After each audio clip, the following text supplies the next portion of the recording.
Halo, selamat sore lagi semuanya. Kita jumpa lagi secara virtual ya, melalui metode pembelajaran daring ini. Ini udah pertemuan yang ketiga dan terakhir pada mata kuliah kepelautan anak satu ini dengan Ibu ya. Ibu masih berharap kalian semua dalam kondisi sehat, sehingga perkuliahannya dapat berjalan dengan lancar juga ya. Nah, pada pertemuan kali ini, kita akan tuntaskan semua materi kita pada pertemuan Ibu. Ibu akan membahas mengenai gangguan anak dengan gangguan pada sistem endokrin dan gangguan pada sistem neurosensorinya ya. Tapi pada video yang pertama ini Ibu akan menjelaskan mengenai gangguan pada anak yaitu pada sistem endokrinnya. Kita langsung mulai ya.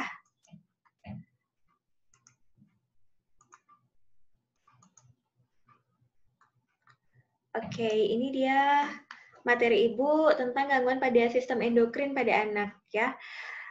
Kalau kalian ingat-ingat, apalagi di RPS itu kan ini sistemnya penyakit yang nekat adalah juvenile diabetes ya. Jadi salah satu penyakit yang memang sekarang kita taunya itu kebanyakan diderita oleh orang dewasa gitu ya. Tapi ternyata anak-anak pun bisa terserang penyakit diabetes ini. Dan itu adalah penyakit yang menyerang sistem endokrin ya namanya. Pasti kalian kemarin sudah dapat juga ya tentang sistem endokrin, bagaimana anatomi fisiologinya. Sistem endokrin ini sangat berperan penting pada homeostatis tubuh kita sebagai manusia ya. Nah, dapat tujuan pembelajarannya bisa kalian baca ya. Jadi kali ini Ibu harap kemampuan kalian dan pemahaman kalian dalam menganalisis kasus-kasus dan menerapkan asuhan keperawatan pada anak dengan gangguan sistem endokrin, khususnya diabetes, itu bisa meningkat. Oke, kita review sedikit mengenai sistem endokrin ya. Jadi sistem endokrin ini sudah ada di dalam tubuh kita sejak kita lahir dan dia akan menghasilkan hormon yang dibawa nanti oleh darah ya. Hormon ini untuk apa? Dia membawa pesan kimiawi tubuh ya, kayak pengaturan kenapa kita bisa sampai bernafas, kenapa kita kalau kalian sudah dewasa itu sudah menstruasi, kemudian kenapa kita tekanan darahnya bisa normal, kenapa kita bisa mengantuk, atau kenapa kita bisa merasa fit itu adalah tergantung hormon ya, termasuk juga mood kalian ya. Kalau ada gangguan hormon, misalkan pada saat hormon mulai meningkat ya, hormon estrogennya saat kita mau menstruasi kan kadang hormon mood kita nggak stabil ya, itu juga peran besar dari hormon ya, di mana hormon ini yang akan membawa informasi dan instruksi dari satu set sel ke sel yang lain. Jadi bagaimana cara kerja sel-sel kita dalam tubuh kita sehingga kita bisa melakukan aktivitas termasuk konsentrasi dalam belajar saat ini itu juga dipengaruhi oleh hormon ya yang dihasilkan oleh sistem endokrin. Nah, fungsi endokrin sendiri itu sangat banyak ya. Jadi kita harus bisa menstabilkan fungsi endokrin kita, di antaranya melepaskan hormon, kemudian mengendalikan suasana hati, tadi Ibu sampaikan salah satunya juga mood ya, kemudian pertumbuhan dan perkembangan, cara organ kita dalam bekerja, kemudian mengatur metabolisme dan sistem reproduksi kita. Dan yang terakhir adalah mengatur berapa banyaknya setiap hormon yang dilepaskan. Nah, ini dapat bergantung pada kadar hormon yang sudah ada di dalam darah kita, seperti misalkan kalsium gitu ya, itu juga akan mempengaruhi. Dan yang mempengaruhi juga kadar hormon kita, apakah dia bisa meningkat atau mungkin kadar hormonnya rendah atau tidak stabil, itu bisa dipengaruhi oleh salah satunya ini yang paling seringnya adalah stres, kemudian adanya kondisi infeksi dalam tubuh atau adanya perubahan keseimbangan dari cairan dan mineral yang ada di dalam tubuh kita. Oleh karena itu, untuk menjaga fungsi endokrin kita supaya bagus, satu, kita tidak boleh stres ya, karena sistem endokrin bekerja itu karena dari fungsi otak kita ya. Jadi kita kalau terlalu stres terhadap sesuatu itu akan mempengaruhi bagaimana sistem endokrin kita bekerja dan hormon kita juga akan terganggu. Termasuk juga adanya kondisi infeksi ya. Dengan adanya infeksi ini, sistem endokrin kita akan mencoba untuk menstabilkan kondisi tubuh kita akibat adanya antigen atau kuman yang masuk ke dalam tubuh ya. Endokrin akan bekerja di sana, termasuk juga keseimbangan cairan mineral. Karena itu asupan cairan kita harus selalu dalam keadaan yang normal. Nah, sistem endokrin itu ada banyak sekali ya tersebar dalam tubuh kita, di antaranya nih ya, Ada hipotalamus, pituitary gland, pineal gland, tiroid, adrenal, kemudian pankreas ya. Itu adalah sistem endokrin kita ya.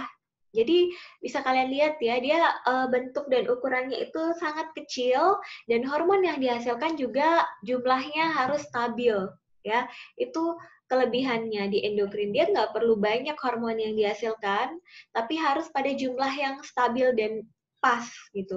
Karena kalau berlebihan dia akan jadi hiper, kalau kekurangan dia akan jadi hipo, dan itu dampaknya bagi tubuh kita sangat besar ya.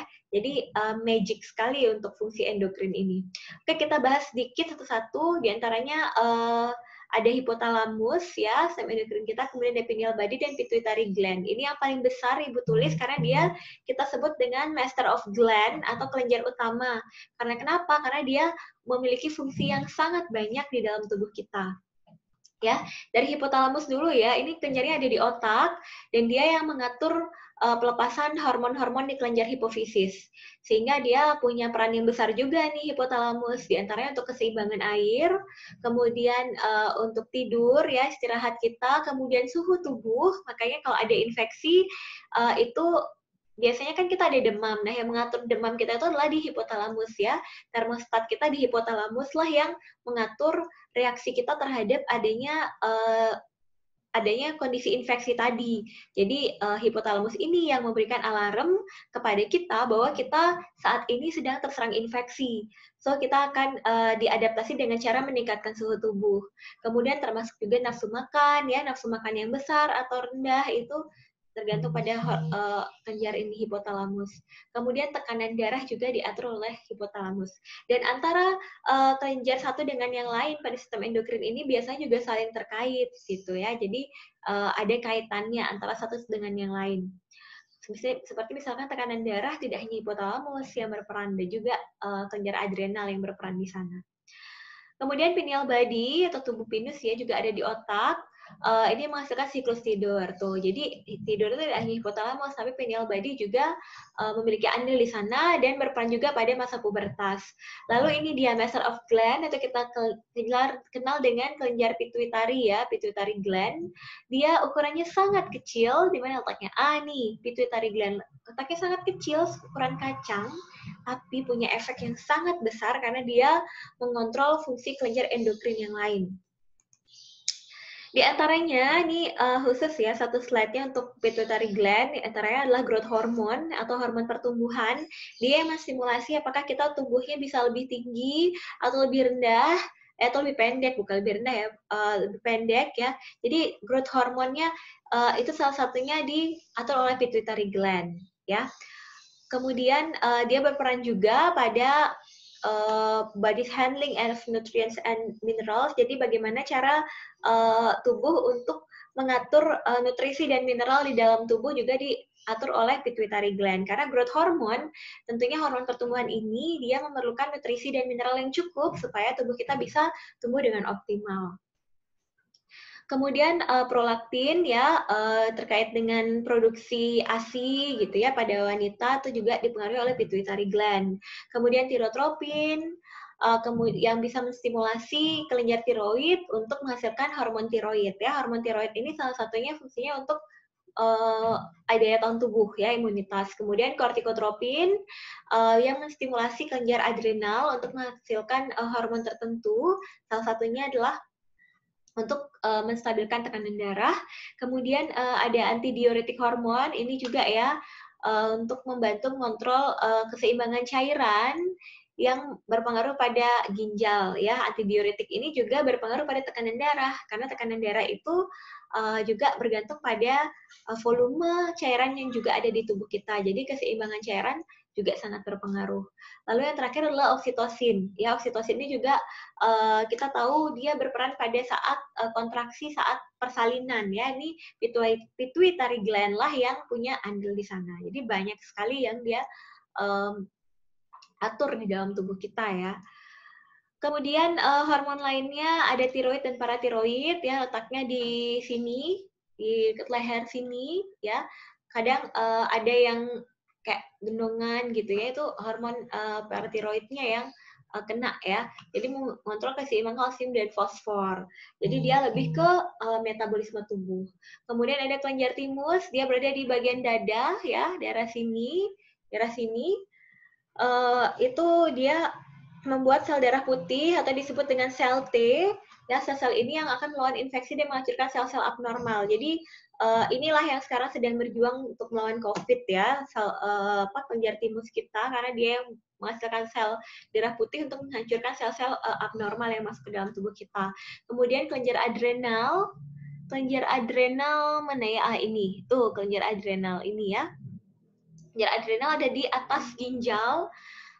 Dia ada di masing-masing ginjal manusia ya, jadi ada 2. Kemudian mereka bekerja dengan hipotalamus dan juga kelenjar hipofisis untuk membuat kortisol dan hormon lain yang penting untuk metabolisme tubuh supaya normal. Salah satunya tadi tekanan darah ya.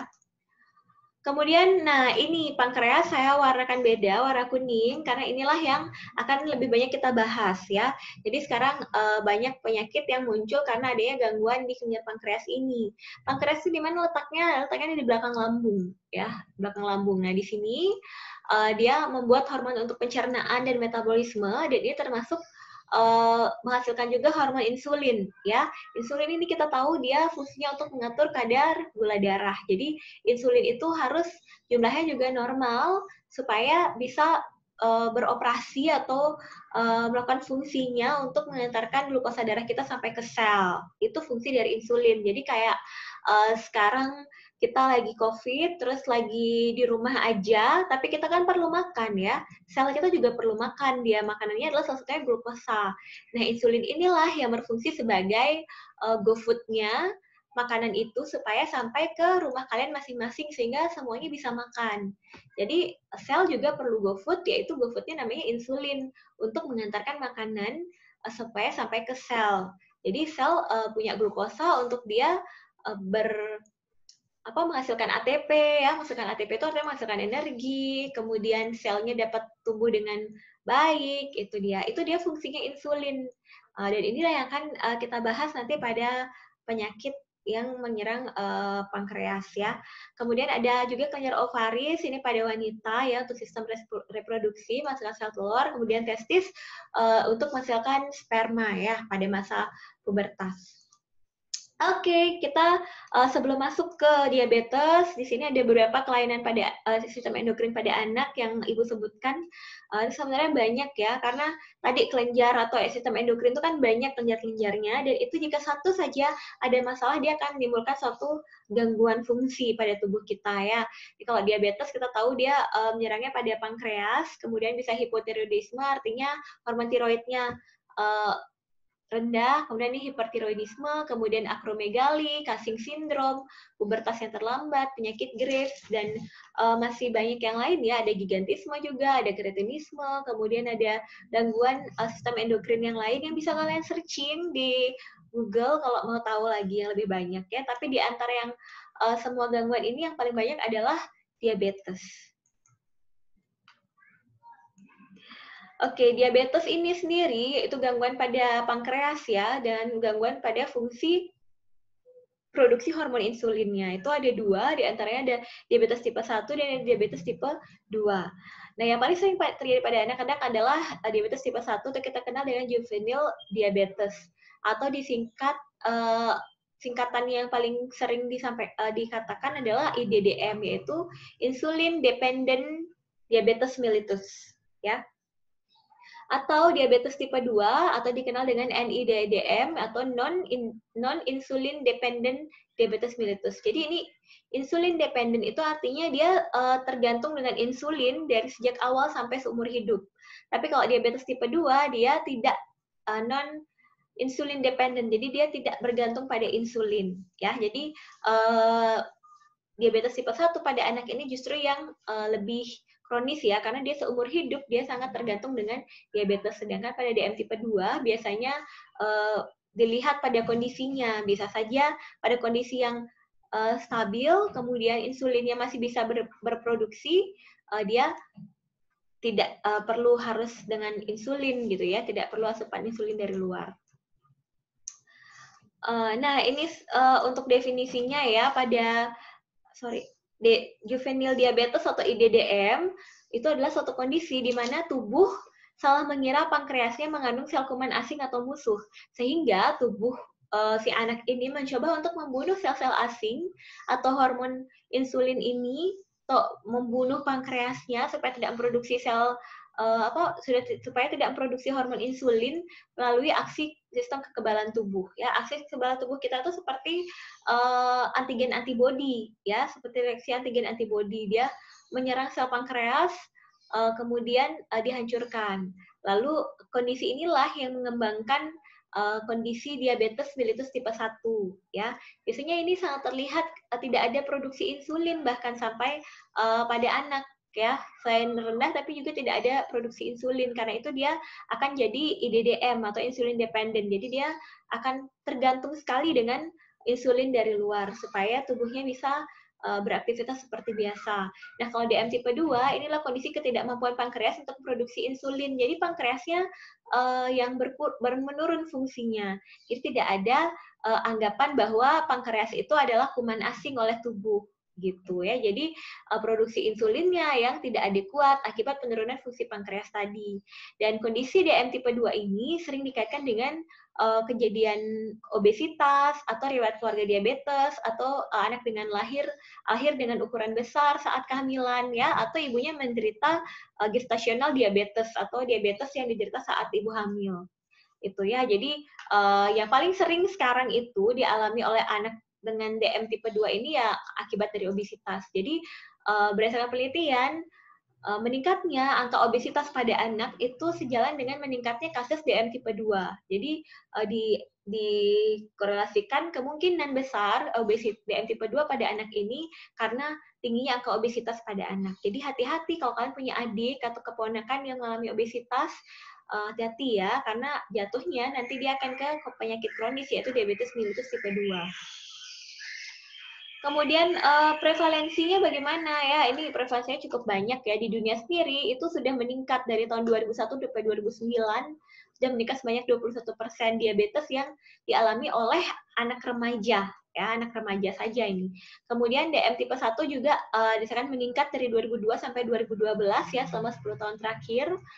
Yang bahkan DM tipe 1 ini banyak meningkat pada anak usia 0 sampai 4 tahun.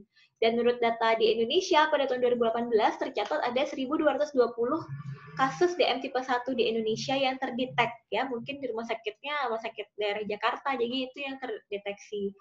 Dan ini cenderung meningkat, ya. Dan DM tipe 1 ini dia bisa mengalami ketoasidosis diabetikum namanya. Inilah kondisi kegawatan pada kondisi diabetes, ya. Dan ini meningkat kejadiannya pada anak-anak, ya. Jadi hati-hati. Oke, kita akan bahas tentang juvenile diabetes. Yang pertama, faktor resikonya itu bisa saja muncul akibat genetik atau kondisi autoimun. Ya, autoimun itu artinya imunitas kita secara otomatis dia menganggap tadi ya sel pankreas itu sebagai kuman sehingga tidak bisa memproduksi hormon insulin dengan bagus. Kemudian bisa efek karena lingkungan, ya. Kemudian juvenile diabetes ini tidak dapat dicegah. Onset terjadinya juga sangat cepat kalau pada juvenile diabetes ini, ya. Jadi sangat terlihat kalau misalkan sudah ada kondisi DM tipe 1 ini pada anak. Lalu umumnya terjadinya pada anak dari usia 7 sampai 12 tahun. Dan tanda dan gejala dari juvenile diabetes ini apa ya pada anak-anak? Di antaranya kita udah tahu ya, 3 poli itu polidipsi, poliuri, dan polifagi. Kemudian anak cepat kelelahan. Kemudian meskipun dia banyak makan, anak cenderung terjadi penurunan berat badan. Kemudian anak menjadi lebih emosional, terjadi gangguan penglihatan, dan mudah terjadi infeksi atau jamur, ya. Dan ini disebabkan oleh meningkatnya kadar glukosa darah atau kondisi hiperglikemi. Jadi kalau ada tanda-tanda seperti ini, coba dicek kadar gula darahnya, ya. Kemudian komplikasi yang bisa terjadi apa saja? Di antaranya ketoasidosis diabetikum, masalah ginjal, kemudian masalah jantung, ya. Karena tadi kondisi hiperglikemi itu bisa menyebabkan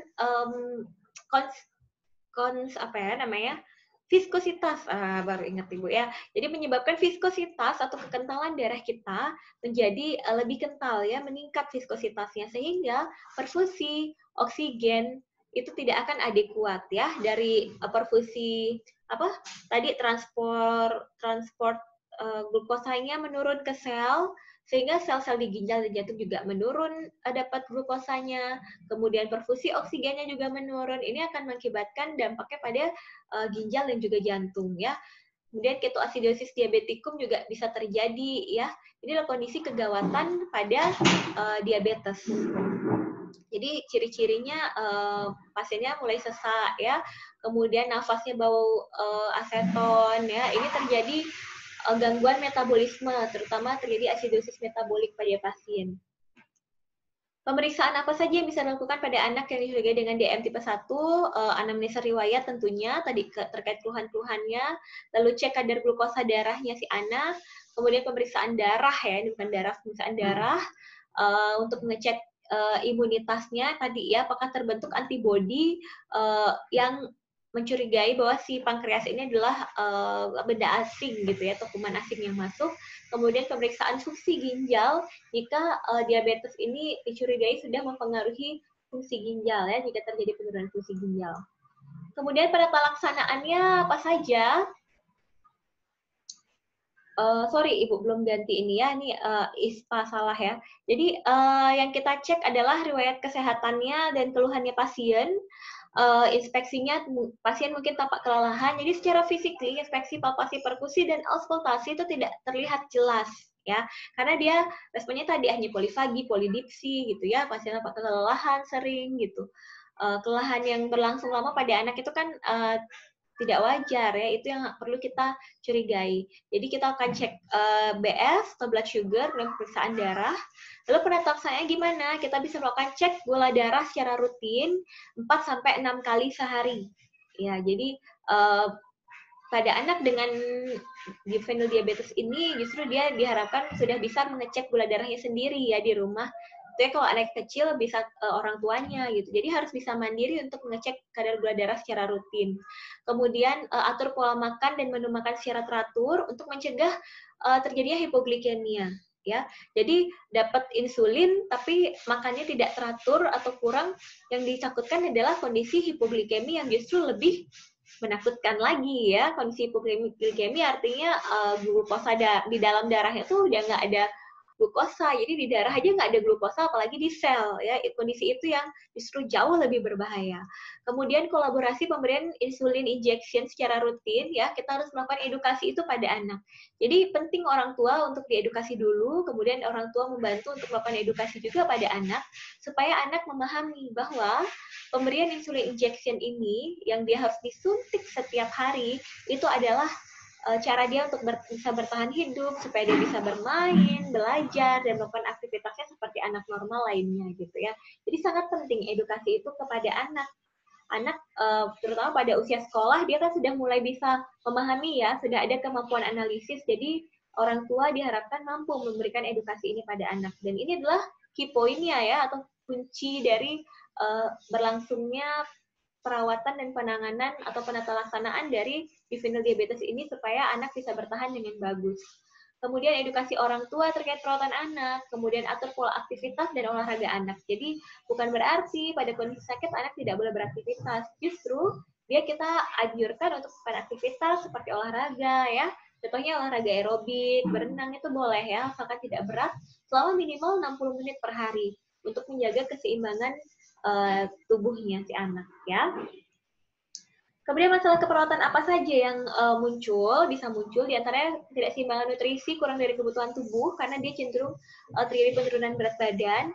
Kemudian risiko ketidakstabilan kadar glukosa darah ya, karena glukosa darahnya bisa tinggi bisa rendah akibat penggunaan insulin tadi. Kemudian risiko ketidakseimbangan elektrolit, risiko infeksi juga bisa muncul ya, karena akibat dari kondisi penyakit kronis ini tubuh rentan terjadi infeksi. Kemudian risiko keterlambatan perkembangan akibat penyakit kronis, dan yang terakhir adalah risiko cedera. Nah, intervensi keperawatannya secara garis besar bisa kalian lihat ya, di sini ada pengecekan kadar glukosa darah secara rutin terkait dengan penata laksanaan tentunya ya. Kemudian manajemen dari hiperglikemia, atur pola makan, kemudian kolaborasi pemberian insulin, lakukan edukasi pada orang tua terkait perawatan anak dengan juvenile diabetes ini, dan mengatur pola aktivitas dan olahraga anak. Ya, kita juga perlu melakukan manajemen cairan pada anak, kemudian manajemen nutrisi dan manajemen aktivitas. Ya, itu yang menjadi poin pada perawatan anak dengan juvenile diabetes. Jadi juvenile diabetes ini tidak sampai dirawat di rumah sakit ya seharusnya ya, tapi kita pentingnya adalah memberikan edukasi supaya perawatan dia selama di rumah itu bisa optimal ya.